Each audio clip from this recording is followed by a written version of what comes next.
Coming up on Theatre Talk. I feel I've transmogrified into Helen Mirren. Yes. Whereas I was Helen Mirren. Now I'm like Helen Mirren, and I'm not quite sure who that sort of thing is. Theatre Talk is made possible in part by the CUNY TV Foundation.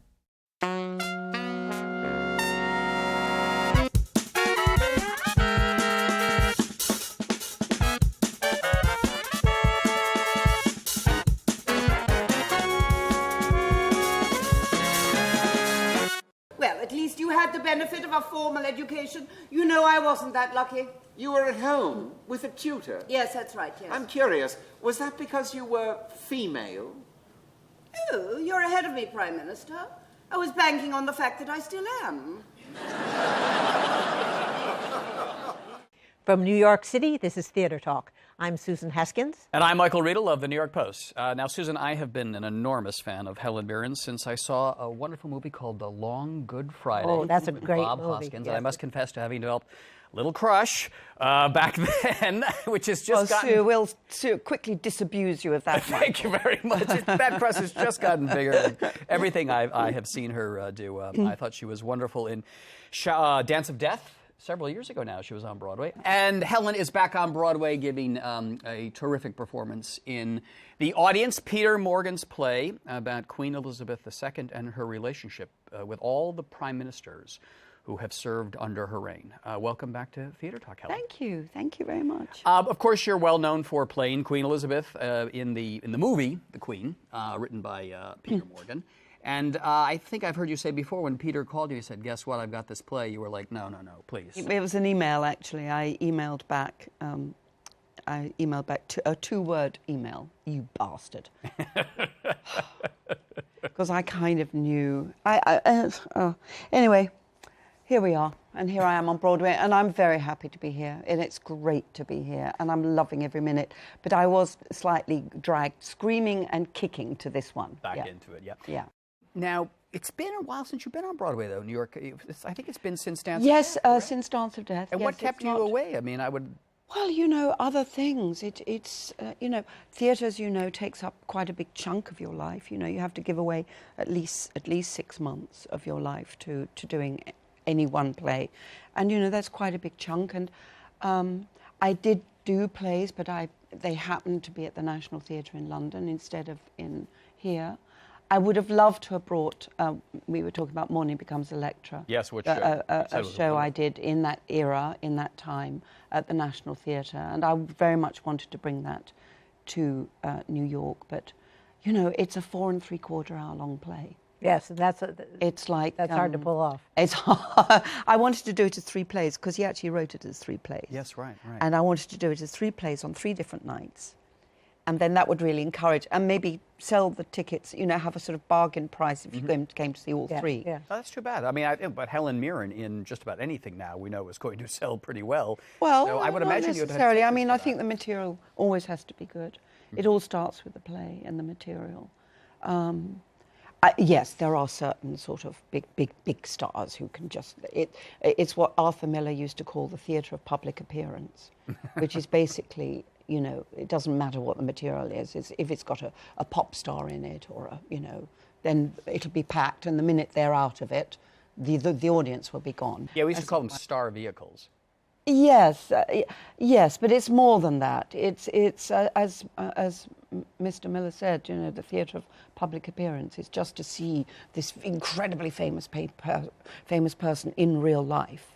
And the fact they're on the stage and saying words really is irrelevant. Well, what I like about The Audience, though, is you could sort of say on paper, oh, well, Helen Mirren playing Queen Elizabeth, it's a star vehicle. But yet it's such a warm play about a side of a woman that we never see. I mean, she's a symbol, of course, but in this play, Peter and you make her a human being, and I would imagine that that's kind of the reason to be involved in it. Yes, it is. I mean, she is a human being.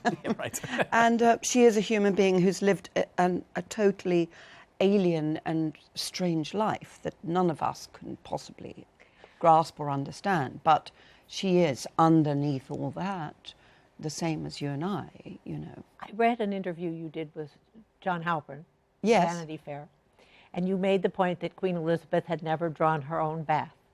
And I find Probably not. Well, no. I find that such a fascinating thing to ponder of what is Yes. an existence where you don't draw your own bath. It's impossible to comprehend, isn't Comprehend, it? yes. Someone who's never stood in line, ever. Right. Ever. Maybe when she was in the Second World War, when she joined up the Women's Auxiliary, Right, right. and she did train to become a car mechanic. I suspect that was the happiest she's ever And been. perhaps she drew a bath or two at the time. And maybe then she did, but Or at least change the oil. yeah, well, I certainly changed the oil, absolutely. But you know, it's a world we can't possibly imagine, and the wealthiest person in the world doesn't live in that world. In order to research for the film, I didn't really look at the Queen after she'd become Queen. I looked at all the material that I could find of her before she became Queen, and in fact, even before she knew she was going to become Queen. In other words, when she was sort of under 11 or 12, to see who that person was, who that real character was, underneath all of these layers of all of this stuff that's on top of her. And you have these two wonderful young actresses playing Queen Yes, Elizabeth in the yes. audience. And Both they- Americans, both Americans. Yes, I Oh, know. they are great. They're Adorable. fantastic. And then you go through this incredible transformation that there you are, and suddenly you're this young girl, very believable. Yes, Elizabeth. 27-year-old. Luckily, I don't have to play 15. That would be a bit of a stretch.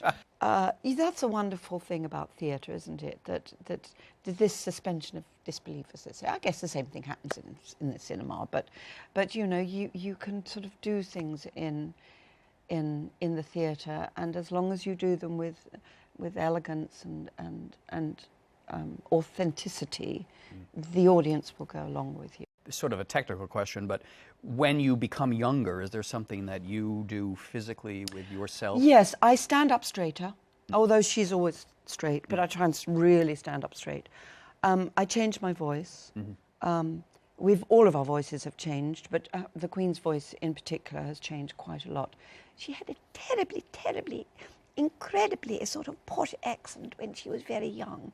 She really talked like that. You know, it's incredible when you listen to it. Yeah. It's really extreme. So I bring some of that into the voice.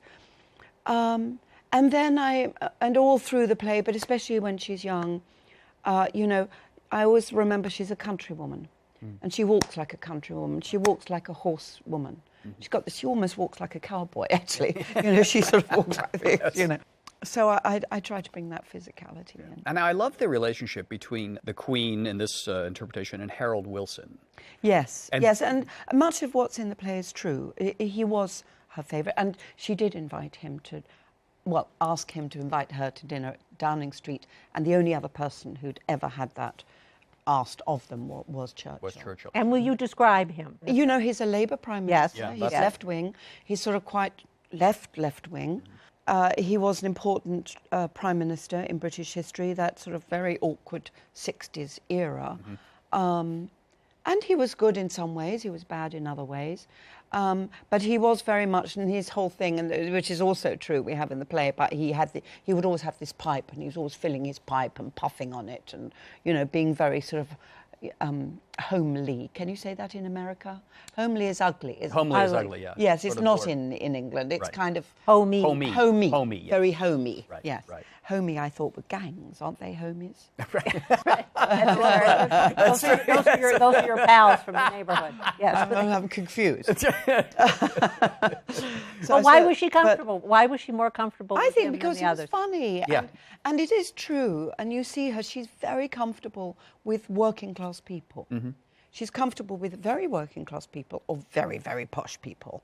But all of us in between, you know, because we all get paralysed with what I call queenitis. You can see her eyes glaze over. She doesn't want to cope with our neurosis about our relationship with the Queen, but the very working class people don't have that. It's the Queen. They love her. They think she's fantastic, and she's theirs. Do you suppose she was surrounded by working class people as a girl? You know, her nurses and such that she. Well, that she was certainly her nannies, as we say Yeah. in the play, were Yeah. good, you know, Scottish, you know, Right. nannies. And there was in that era, there was very much a feeling that young royals, or you know, should not be spoilt. they had to, you know, poor Prince Charles was sent to Gordonston, Right. which was a brutal school Right. for a sensitive boy like he, and I think he was always a sensitive person. And you make the And- point that she as a woman could not be sent away to school, No, No. she would not have been, no. even though they tried Yes. to. So what did you think of Harold Wilson when you were a young woman and he was in power? I can't remember. I was just sort of getting on with my life as a young actress and really honestly not paying much attention. In retrospect, I think some terrible things were visually done to Britain at that time. You know, a lot of beautiful old buildings were ripped down. They were knocked down for all knocked this. down and terrible, crappy. But you know, it was still post-war Britain. You're only talking really about 20 years after the incredible devastation of the Second World War, and certainly, you know, when I got to London, and in fact, you mentioned earlier on the Long Good Friday. It's very interesting seeing the Long Good Friday now and seeing what London What it has looks like now, become yes. since. Yes. Because that, when we're driving, not driving, what do you call it, in a boat? Floating, not floating. Sailing. Sailing, not Yeah, the sailing. yacht there, the- Yachting, not Yeah, yachting. yeah, yeah. Motoring down the Boating, Thames. right. Right. And pointing out, well, Harold's pointing out, I want to develop all this. That was all, you know, Second World War blitz destruction, and it was still there in the 60s. So there was a lot of stuff to be overcome, and Harold Wilson, you know, was a part of that. You were a bit young for this, but did you catch what I refer to as the swinging 60s London, the King's Road, and that whole era? Certainly I was alive and kicking at that time, and, you know, old enough, if you like, to be aware of it. But I was too busy becoming an actress, honestly. I was super dedicated as a young actress. I was very, what's the word? Cloistered with your... I was very cloistered Focused. with my effort. Focused is a good word, on wanting to become the kind of actress I wanted to become. So I was working at the RSC.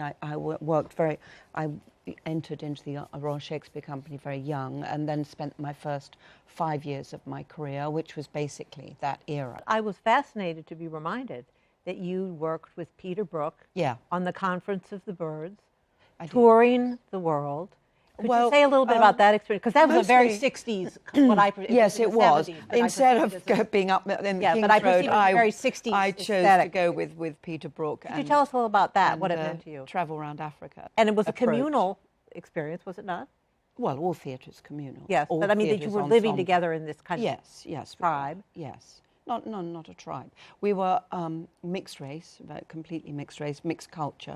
We worked in Paris for about 6 months of preparation, and then, I was there for 1 year, Yes, basically. because I 1 remember year. this crouching on the ground with, you know, indigenous people. And when Well, I we was- travelled through Yeah. Africa, performing in just, you know, wherever we could, tiny villages, usually to sort of 3 children and a goat, you know. But it was an amazing experience. He was trying to find where theatre is, what the absolute essence, the root of theatre is, when you take away language and you take away cultural habit, if you like.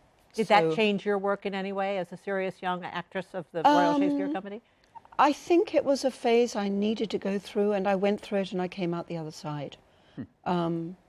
Because in the end, I didn't want to spend my life in that sort of deep ensemble kind of thing. All right. So you had the sort of the technical training coming through the RSC, and then you went with Peter Brook, where you Yes. kind of threw all that aside. in Yes, some absolutely. Exactly right. then came out the other exactly side. right. And then came out the other side, yeah. No, well, Did it because make we you know better- many who did not. It's an experience that I would not have missed for anything. I'm proud of the fact I had the balls to do it when I was that age. And it was my agent and everybody was looking at me like I was mad because my career was Zooming. taking off, you know, and I was in my mid-20s. I was at the perfect time for, to be sort of sold, if you like, as an actress. I was being asked to do television and film and everything, but I just wanted to find out more about what it was that I was doing and about theatre in general. It was an incredible experience. Was he a incredible. taskmaster, Peter? Or was he? Of course, in a way. I mean, he is the great 20th century genius of theatre, Yes. I believe. Yes. So, you know, if you're working with someone, and what we were doing was very difficult, you know, it was incredibly challenging. You had nothing to fall back on. You couldn't fall back on any of the things that were familiar to you. And it was completely improvisational. So, and the sense of failure was enormous when you failed, which you did most of the time. So, Did he let you know it if you'd failed? Oh, yes, of course. Oh, he derided you when you failed? No, not derided. Never derided. Good. No. But you were aiming to please the Well, leader. no, I mean, that's what we do as actors when you're putting on a play or a show. You know, you rehearse. What is rehearsal? What is rehearsal? It's running through the scene and the director or you saying, I don't think that's working. I think we should try something else. That's what rehearsal is. But of course, if it's improvisational, then you have another level. Then you have another level, absolutely, of fear. We were all terrified all of the time, you know, and there wasn't a critic to be seen for probably 3,000 miles. Is there someone or some experience that you can really look at and say, no, this is what put me on the path to becoming a great actress? Well, certainly looking, you know, watching Maggie Smith, Geraldine McEwen in the early days of what became the National Theatre, and as a young student.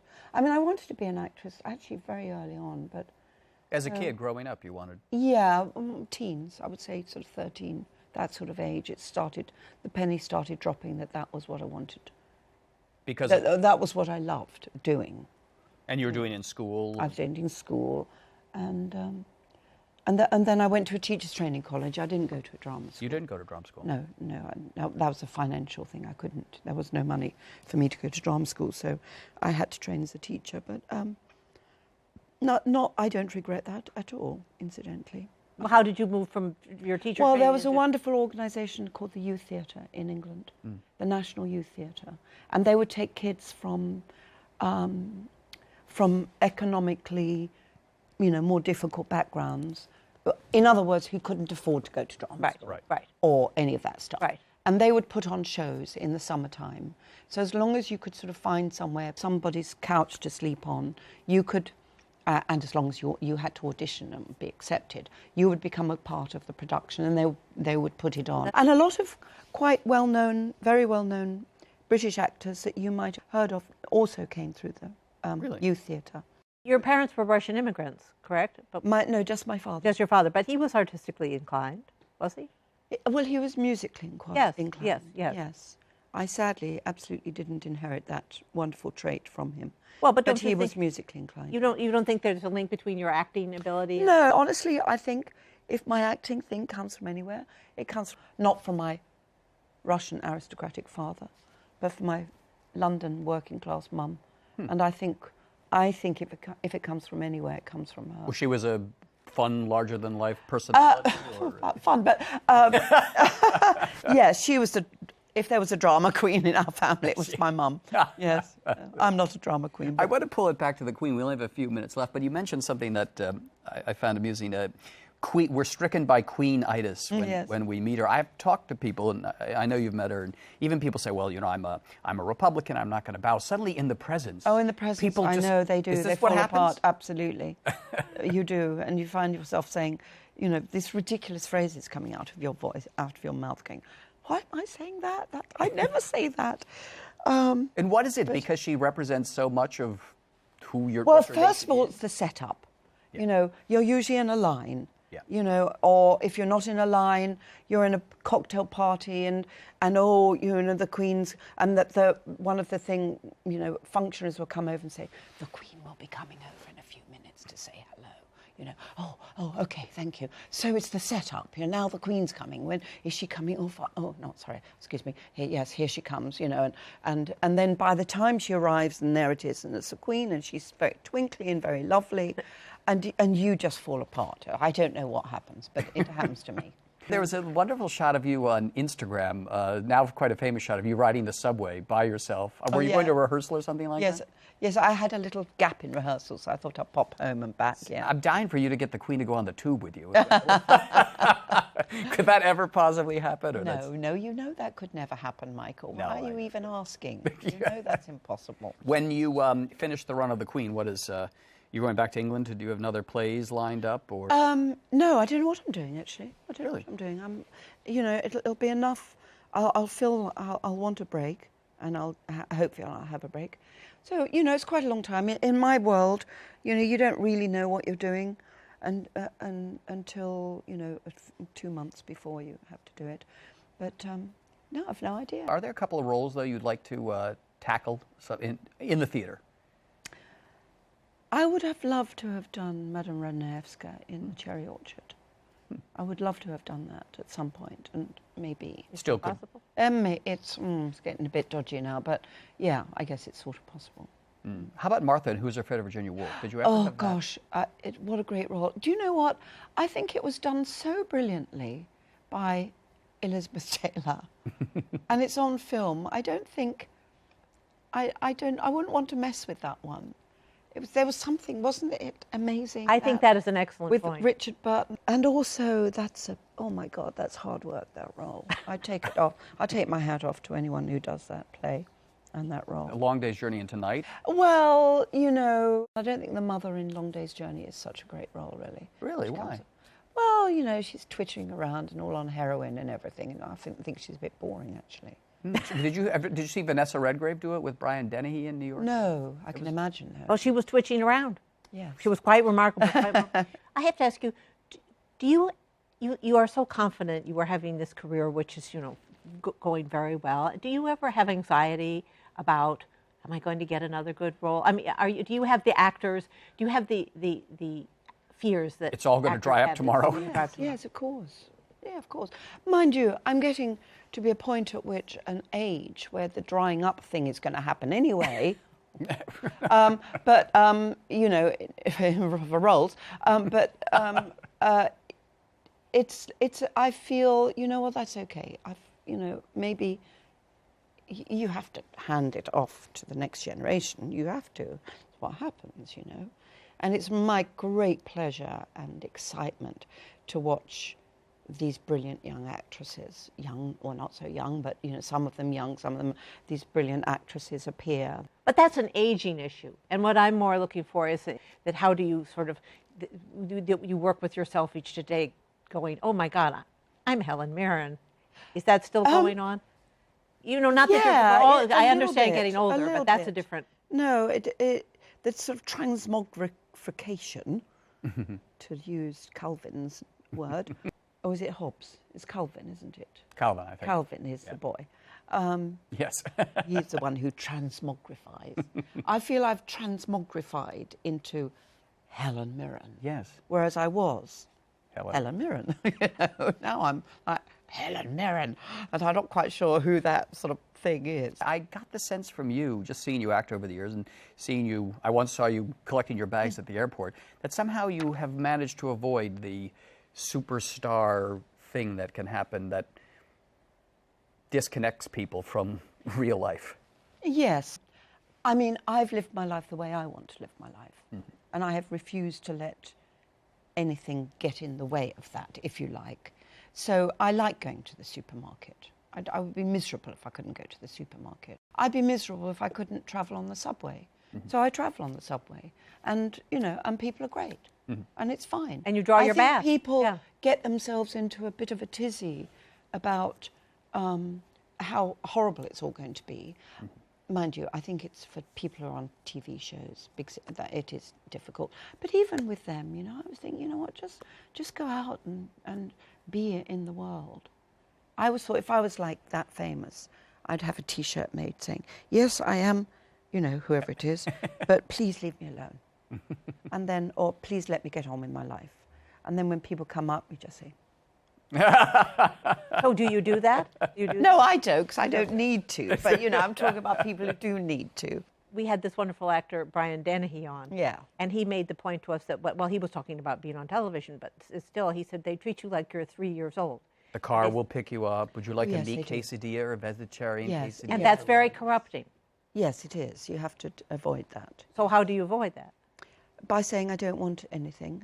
It's all right. I don't need a And you car. know it will lead Or you if down I a bad do- path. Well, Or the woman is not in danger, Susan, of becoming some Kim Kardashian-like thing. Please. Helen Mirren, it's always great to have you on Theater Talk. A wonderful performance in Okay, the Susan. audience. We're not going to worry about you, Helen. Don't worry about me. I have a sense this woman can take care of herself on the subway, at the supermarket. Yeah. Helen Mirren in the audience at the Gerald Schoenfeld Theater. Thank you. Great performance, wonderful actress, and a delightful person to have on a talk show. Thank you. Mrs. Wilson must be very proud. Oh no, she's furious. No, she much preferred our life in Oxford as a young don's wife. Doesn't care for the limelight or the cut and thrust of Westminster life. Certainly doesn't care for our new home. Downing Street. Living in the office, she calls it. Oh, do you know, my husband feels the same way about this place. Yes, he absolutely loathes it. We all do, actually. No. Yes. No! Yes. What a scoop! Our thanks to the Friends of Theater Talk for their significant contribution to this production. Theater Talk is made possible in part by the Frederick Lowe Foundation, the Corey and Bob Donnelly Charitable Fund, the Noel Coward Foundation, Carrie J. Fries, the Dorothy Strelson Foundation, plus public funds from the New York City Department of Cultural Affairs and the New York State Council on the Arts, a state agency.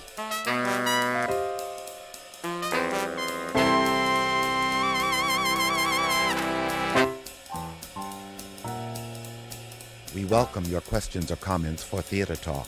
Thank you and good night.